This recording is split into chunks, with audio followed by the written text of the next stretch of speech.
امید صاحب دوه شعرونه دي.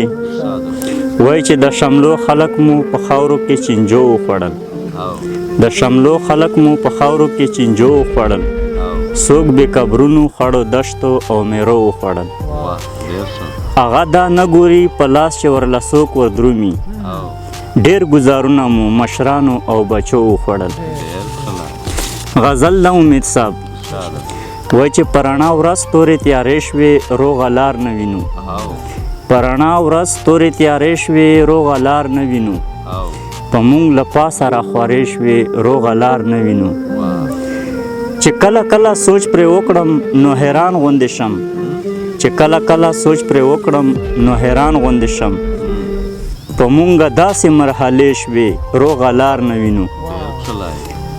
مونږ د غیرو په قدم باندې قدم کېښودو، مونږ د غیرو په قدم باندې قدم کېښودو، ځکه تر منځ مو فاصلې شوې روغه لار نه وینو. له خپل منزل له لارې رد روان په بله یو موږ، له خپل منزل له لارې رد روان په بله یو موږ، په موږ داسې کانې شوې روغه لار نه وینو. شوګیره زړه کې مو وي وا او په خولې بله کوو، شوګیره زړه کې مو وي وا او په خولې بله کوو، ځکه چې ماتې مو وعدې شوې روغه لار نه وینو.